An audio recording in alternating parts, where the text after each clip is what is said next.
শুভ সকাল বন্ধুরা। আজকে ঘড়ি কাটা এখন বেজে গেছে 11:30 কাছাকাছি।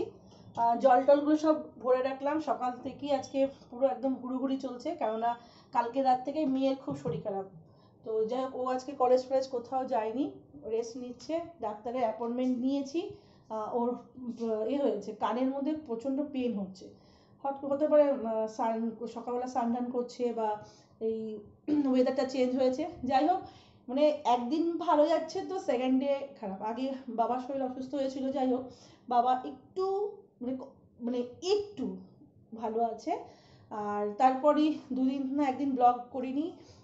সকাল হয়ে গেছে, সকালটা খুব একটা বলবো না যে ভালোভাবে হয়েছে। সকালে গিয়ে ওষুধ নিয়ে এসেছি। এখনও ওই ঘরে শুয়ে আছে, সারা রাত্রি শোয়নি। রাত্রি 2টো থেকে এই প্রবলেমটা হচ্ছে। আর কি ঠিক মতন করে না হয় না, কিছুই না।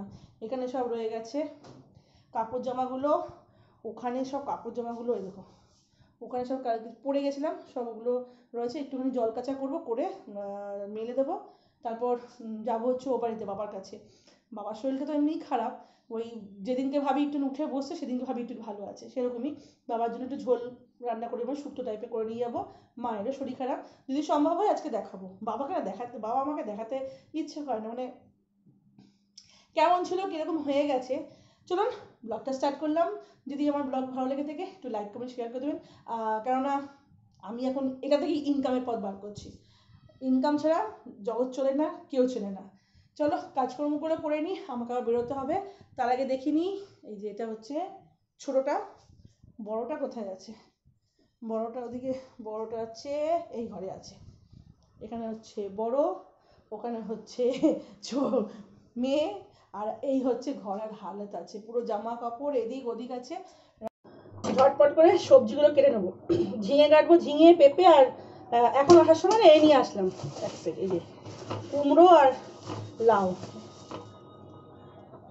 এই দিয়ে একটা ঝোল করবো। আজকে যেহেতু সোমবার, তো বাবা আজকে নিরামিষ খায় বাবু।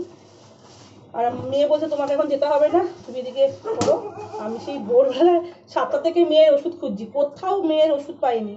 তা মনে বলেছি আমি প্রথমে ব্লগেতে।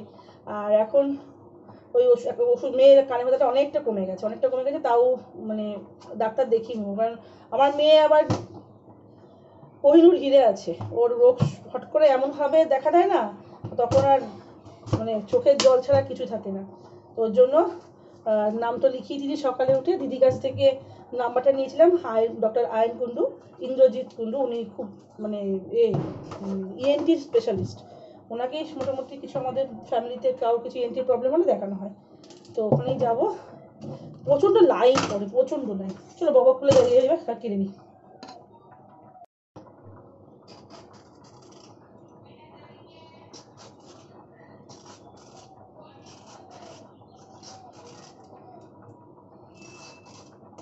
তো দুপুরবেলা রান্না বান্না করে, ও সবজিটা নিবি তো, ওখানে রাখা আছে।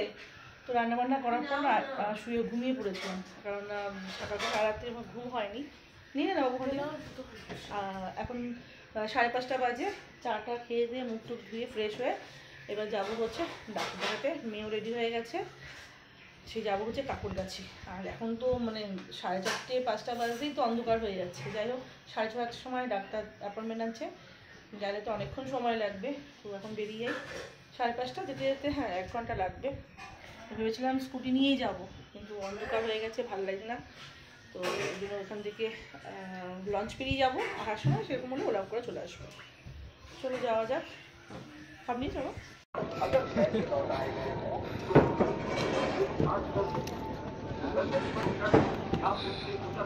চলে এসেছি এখন মানিকতলার মোড়েতে। এখান থেকে ফোন করলাম যে অ্যাড্রেসটা নিলাম কি নাকটাগলি কাকুরগাছি, তো ওখানেই যাবো। ওখান থেকে আবার অটো ধরতে হবে, ধরে তারপর ওখানে যাবো। আর অন্ধকার হয়ে গেছে তো, অনেক বছর পর এসছি এসব রাস্তাতে, মানে ডাক্তারখানায় অনেক বছর পর যাচ্ছি। চলো এখান থেকে অটোটা ধরি।